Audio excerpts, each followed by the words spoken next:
Hello, rice with ഷജീസ് at ഷജീസ് ഇൻസ്പയറിന്റെ പുതിയൊരു എപ്പിസോഡിലേക്ക് ഹൃദ്യമായ സ്വാഗതം. എന്നോടൊപ്പം കൂടിയിരിക്കുന്ന എല്ലാവരെയും ഒരു ദിവസം പോലും നിരാശപ്പെടുത്താതെ നിങ്ങൾക്ക് ആവശ്യമുള്ള, നിങ്ങൾക്ക് ബെനിഫിറ്റ് കിട്ടുന്ന പുതിയ പുതിയ അറിവുകളും ലോ ഓഫ് അട്രാക്ഷന്റെ പുതിയ പുതിയ ടെക്നിക്കുകളുമായിട്ട് ഓരോ ദിവസവും നമ്മുടെ ജേർണി ഇങ്ങനെ അടിപൊളിയായിട്ട് മുന്നോട്ട് പോകാനായിട്ട് എല്ലാവരും തയ്യാറെടുത്തിരിക്കുകയാണ് അല്ലേ? ജീവിതത്തിൽ ഒരു ട്രാൻസ്ഫർമേഷൻ കൊണ്ടുവരാനായിട്ട് നിങ്ങൾ എല്ലാവരും ഈ വീഡിയോ കാണുന്ന ഓരോരുത്തരും റെഡി ആയിരിക്കുകയാണ് എന്ന് എനിക്ക് നന്നായിട്ടറിയാം. അതുകൊണ്ട് തന്നെ നിങ്ങളെ എന്ന് നിരാശപ്പെടുത്താതെ എല്ലാ ദിവസവും നമ്മൾ ഓരോ ടെക്നിക്കുകളും ലോ ഓഫ് അട്രാക്ഷനിലൂടെ നമ്മൾ ട്രൈ ചെയ്തുകൊണ്ട് നമ്മുടെ ലൈഫിന്റെ വിജയ സോപാനത്തിലേക്ക് നമ്മൾ ചവിട്ടിക്കയറാനായിട്ട് ഇങ്ങനെ വെമ്പൽ കൊണ്ട് നിൽക്കുന്ന എല്ലാവർക്കും ഇന്നത്തെ എപ്പിസോഡിലേക്ക് ഹൃദ്യമായ എനിക്കറിയാം നമ്മൾ ഓരോരുത്തരും നിങ്ങളെന്നല്ല, നമ്മൾ ഓരോരുത്തരും ഇപ്പൊ നമ്മളോട് ഒരു കാര്യം പഠിക്കാനായിട്ട് ഇപ്പൊ നമ്മൾ പറയണം. ഒരു എക്സാമ്പിൾ പറഞ്ഞു കഴിഞ്ഞാൽ എന്നെ അറിയാമല്ലോ, എന്റെ പേര് ഷജീല ഹലിമ. ഞാനൊരു ലൈഫ് കോച്ചാണ്, ഒരു മൈൻഡ് ബോഡി ട്രെയിനറാണ്, ഒരു ചിൽഡ്രൻസ് കോച്ചാണ്. അപ്പം നമ്മളോട് ആരെങ്കിലും പറയാണ് നിങ്ങളുടെ ലൈഫിൽ നിങ്ങൾക്ക് രക്ഷപ്പെടണമെങ്കിൽ, അല്ലെങ്കിൽ നിങ്ങളുടെ ജീവിതത്തിൽ നിങ്ങൾക്കൊരു വിജയം ഉണ്ടാകണമെന്നുണ്ടെങ്കിൽ നിങ്ങളൊരു മെന്ററിന്റെ അടുത്ത് പോയി നിങ്ങൾ അവർ പറയുന്ന പോലെയൊക്കെ ആ പറയുന്ന കാര്യങ്ങളൊക്കെ പഠിച്ച് അത് നിങ്ങൾ അപ്ലൈ ചെയ്ത് നിങ്ങൾ മുന്നോട്ട് പോകാനായിട്ട് ശ്രമിക്കുക എന്ന് നിങ്ങളോട് ആരെങ്കിലും പറയുകയാണെങ്കിൽ, പൊതുവെ എന്നെ പോലെയുള്ള ഞാൻ അടക്കമുള്ളവരെ എന്താ വിചാരിക്കുന്നത്? ഇനിയിപ്പോ ലൈഫിൽ രക്ഷപ്പെടാനായിട്ട് ഇനിയിപ്പോ പഠിക്കാൻ പോകുന്നു, ഒരു മെന്ററോ എന്തിനാ, അതിന്റെ ഒന്നും ആവശ്യമില്ല എന്ന് നമ്മൾ പറയാറില്ലേ? ചിലരെങ്കിലും പറയാറില്ലേ? ആണെങ്കിൽ യെസ് എന്ന് നിങ്ങൾ കമന്റ് ബോക്സിൽ ഇടുക.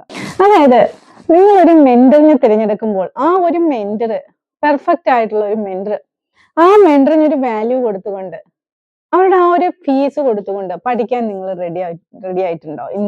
ഇവിടെ നിങ്ങളൊരു കാര്യം നിങ്ങൾ മനസ്സിലാക്കുക. എന്താണെന്നറിയാം, ഇപ്പൊ എന്നെ സംബന്ധിച്ചിടത്തോളം എന്റെ ഈ ലൈഫ് കോച്ചിങ്ങിന്റെ ക്ലാസ്സുകളൊക്കെ അടിപൊളിയായിട്ട് പോകുന്നുണ്ട്.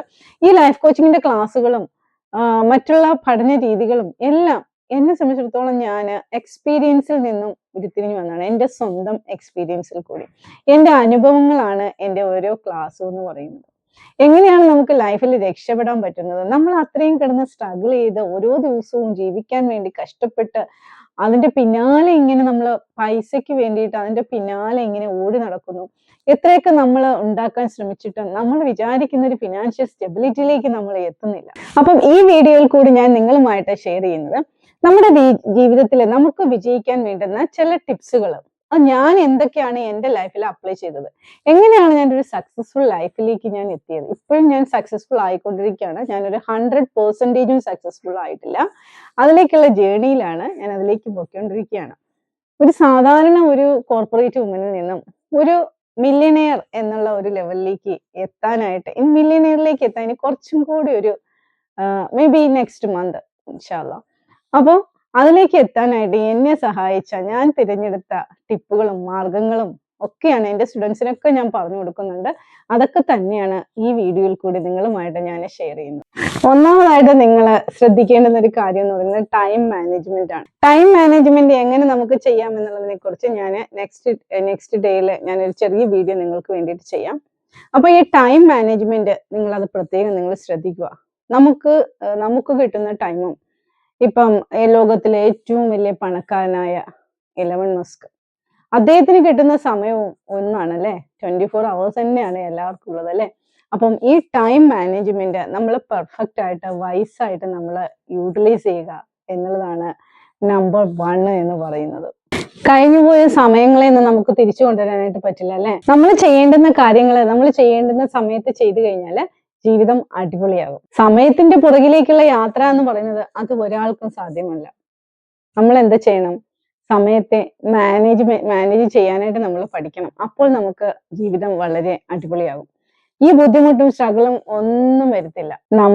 നമ്മളെ സമയത്തിന്റെ നമ്മുടെ വരുതിയിൽ നിർത്താനായിട്ട് ഒരു കഴിവ് നമ്മൾ ഉണ്ടാക്കിയെടുക്കണം. നമ്മൾ വളരെ ബോധത്തോടു കൂടി നമ്മൾ പ്രവർത്തിക്കാനായിട്ട് നമ്മൾ ശ്രമിക്കുക.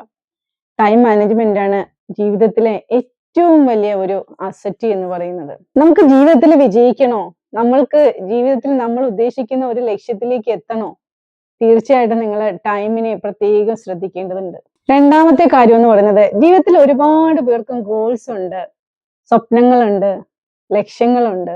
അപ്പം ഈ സ്വപ്നങ്ങളും ഇതെല്ലാം ഉണ്ടല്ലേ, അതില് കൂടുതൽ ആൾക്കാരും ഹാർഡ് വർക്ക് ഒക്കെ ഉണ്ട്. പക്ഷെ നമ്മൾ വിചാരിക്കുന്ന ഒരു സക്സസിലേക്ക് നമുക്ക് എത്തുന്നില്ല. എന്താണ് കാര്യം എന്നറിയോ? രണ്ട് തരത്തിലുള്ള ആൾക്കാരുണ്ട്. ഒന്നെന്ന് പറയുന്നത് വാല്യൂ കൊടുത്തുകൊണ്ട്, ജീവിതത്തിനൊരു വാല്യൂ കൊടുത്തുകൊണ്ട്, സമയത്തിനൊരു വാല്യൂ കൊടുത്തുകൊണ്ട് ജീവിക്കുന്നവര്. മനസ്സിലായോ? അല്ലാത്തവര് ഒരു ഫേക്ക് വാല്യൂവിൽ വർക്ക് ചെയ്യുന്നത്. എങ്ങനെയെങ്കിലും ഒക്കെ ജീവിച്ചു പോകണം, എങ്ങനെയെങ്കിലും ഒക്കെ ഓരോ ദിവസവും തള്ളി നീക്കി കൊണ്ടുപോകണം എന്നൊക്കെ ചിന്തിക്കുന്ന ആൾക്കാർ, രണ്ട് തരത്തിലുള്ള ആൾക്കാരുണ്ട്. നമ്മള് ഈ രണ്ടാമത്തെ കാറ്റഗറിക്കാരുണ്ടല്ലോ, അവര് ശരിക്കും വർക്ക് ചെയ്യുന്നുണ്ട്. ഇപ്പം വർക്ക് ചെയ്യുന്നവരാണെങ്കിൽ അവര് വർക്ക് ചെയ്യുന്നുണ്ട്. പക്ഷേ ആർക്കോ വേണ്ടിയിട്ട് എന്തെങ്കിലുമൊക്കെ കാട്ടിക്കൂട്ടി, ഇപ്പൊ നമ്മുടെ ബോസ് ശ്രദ്ധിച്ചില്ലെങ്കിൽ, അപ്പൊ നമ്മൾ വർക്ക് ചെയ്യുന്ന സ്ഥാപനത്തിനാണെങ്കിൽ ഒരു വാല്യൂവും കൊടുക്കാതെ രാവിലെ വന്നു വൈകുന്നേരം പോകുന്നു, ഓട്ടോമാറ്റിക്കലി യാന്ത്രികമായിട്ട് വർക്ക് ചെയ്ത് പോകുന്നവര്.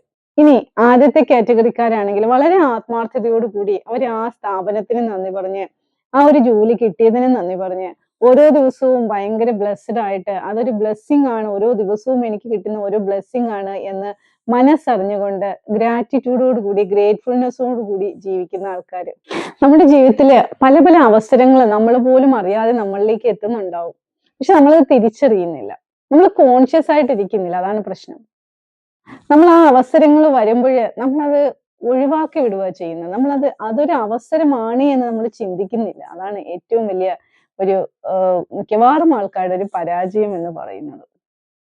നമ്മൾ ഓരോ അവസരങ്ങൾ നമ്മളിലേക്ക് എത്തുമ്പോൾ അത് വൈസായിട്ട് യൂട്ടിലൈസ് ചെയ്യുക. ആ അവസരങ്ങളെ വാരി പുണർന്നുകൊണ്ട് പുതിയ പുതിയ കാര്യങ്ങളിലേക്ക് ഇറങ്ങിത്തിരിക്കാനുള്ള ഒരു മനസ്സ്, അതിനുള്ള ഒരു വിൽ പവർ നിങ്ങൾ ഉണ്ടാക്കിയെടുക്കുക. അടുത്തതായിട്ട് എന്താണെന്നറിയോ? Risk taking capacity. അതായത് ജീവിതത്തിൽ എന്തെങ്കിലും കാര്യത്തിന് ഇറങ്ങിത്തിരിക്കുമ്പോൾ റിസ്കിനെ കുറിച്ച് മാത്രം ചിന്തിച്ചുകൊണ്ട് അത് ഒഴിവാക്കിയിടുന്ന ആൾക്കാർ, അവർക്ക് ജീവിതത്തിൽ വിജയിക്കാൻ പറ്റുമോ? നമ്മൾ ഏത് കാര്യത്തിന് ഇറങ്ങിക്കഴിഞ്ഞാലും അതിലൊരു റിസ്ക് ഉണ്ടാവും. അത് നമ്മൾ എക്സ്പെക്ട് ചെയ്തുകൊണ്ട് നമ്മൾ ഇറങ്ങുക. നമ്മൾ ആ റിസ്കിനെ എക്സ്പെക്ട് ചെയ്തുകൊണ്ട് എന്ത് വന്നാലും ഞാൻ ഈ കാര്യത്തിലേക്ക്, ഞാൻ ഈ കാര്യം വേണമെന്ന് വിചാരിച്ച് ഞാൻ ഇറങ്ങി തിരിച്ചു. ഇനിയിപ്പോ എന്താണെങ്കിലും അത് നെഗറ്റീവ് ആയിക്കോട്ടെ പോസിറ്റീവ് ആയിക്കോട്ടെ, എനിക്ക് ആ പോസിറ്റീവ് ആയിട്ടുള്ള കാര്യങ്ങളെ എന്നിലേക്ക് വരുള്ളൂ. ഞാൻ അതുകൊണ്ട് തന്നെ ഇതിൽ നിന്ന് മാറാനായിട്ട് ഞാൻ തയ്യാറാവുന്നില്ല എന്ന് മനസ്സുകൊണ്ട് ഉറച്ച് നിങ്ങൾ വിശ്വസിക്കും. ആ ഒരു മൈൻഡ് പവർ നിങ്ങൾ ഉണ്ടാക്കിയെടുത്തു കഴിഞ്ഞാൽ നിങ്ങൾക്ക് അതിൽ വിജയിക്കാൻ പറ്റുമെന്നുള്ള കാര്യത്തിൽ യാതൊരു സംശയവും ഇല്ല. പിന്നെ ഒരു കാര്യം എന്ന് പറയുന്നത്, നമ്മള് പെരുമാറുന്ന ആൾക്കാർ, നമ്മൾ സഹകരിക്കുന്ന ആൾക്കാർ, അത് വളരെ വളരെ ഇമ്പോർട്ടന്റ് ആയിട്ടുള്ള, നിങ്ങൾ തന്നെ സ്വയം ഒരു അനലൈസ് ചെയ്യുക. എങ്ങനെയുള്ള ആൾക്കാരുമായിട്ടാണ് നിങ്ങൾ ഇടപഴകുന്നത്? ഈ വരുന്ന വ്യക്തി നിങ്ങളെ തളർത്താനാണോ വളർത്താനാണോ വരുന്നത് എന്നുള്ള കാര്യം നിങ്ങൾ ഒന്ന് ആലോചിക്കുക. മനസ്സിലായോ? എന്നിട്ട് വേണം നിങ്ങൾ അവരുമായിട്ട് സഹകരിച്ച് മുന്നോട്ട് പോകാനായിട്ട്. അത് നമ്മൾ പ്രത്യേകം ശ്രദ്ധിക്കേണ്ടുന്ന കാര്യമാണ് കേട്ടോ. ചിലപ്പോൾ നമ്മൾ എന്താ പറയുക, വളരെ അറ്റൻഷനൊന്നും കൊടുക്കാത്ത കാര്യങ്ങൾ കൂടിയാണ് ഇതെല്ലാം. ആദ്യം പറഞ്ഞ പോലെ തന്നെ ടൈം മാനേജ്മെന്റ് നിങ്ങൾ പ്രത്യേകം നിങ്ങൾ മൈൻഡിൽ കീപ്പ് ചെയ്യുക. അതിനോടൊപ്പം തന്നെ നിങ്ങൾ നിങ്ങളുടെ സ്കില്ലുകൾ, അതായത് നിങ്ങളുടെ ചുറ്റും നിങ്ങളുടെ സ്കില്ലുകളെ നിങ്ങൾ ഡെവലപ്പ് ചെയ്യാനായിട്ട് നോക്കുക. ടൈമിനെ വൈസായി യൂട്ടിലൈസ് ചെയ്യുക. അതോടൊപ്പം തന്നെ നിങ്ങൾ സഹകരിക്കുന്ന ആൾക്കാര് എങ്ങനത്തെ ആറ്റിറ്റ്യൂഡ് ഉള്ളവരാണ് എന്നുള്ളത് നിങ്ങൾ ശ്രദ്ധിക്കുക. ഈ ടിപ്പുകളൊക്കെ നിങ്ങൾക്ക് പറഞ്ഞു തരുന്നത് നിങ്ങൾ ലൈഫിൽ കുറച്ചും കൂടി ഒന്ന്, നമ്മൾ മുന്നോട്ടുള്ള യാത്രയിൽ നമ്മൾ ഒന്നിച്ചു പോകേണ്ടുന്നവരാണ് അല്ലെ. ഇത് ബേസിക് ആയിട്ടുള്ള കാര്യങ്ങളാണ് ഞാൻ നിങ്ങൾക്ക് പറഞ്ഞു തരുന്നത് കേട്ടോ. കൂടുതൽ നല്ല നല്ല ടിപ്സുകളുമായിട്ട് നാളത്തെ വീഡിയോയിൽ കൂടി തീർച്ചയായിട്ടും കാണാം. ചാനൽ ഇതുവരെ സബ്സ്ക്രൈബ് ചെയ്യാത്തവരുണ്ടെങ്കിൽ തീർച്ചയായിട്ടും സബ്സ്ക്രൈബ് ചെയ്തുകൊണ്ട് എന്നോടൊപ്പം തന്നെ മുന്നോട്ട് പോകാനായിട്ട് ഒന്നിച്ച് ഉണ്ടാവുക. Thank you.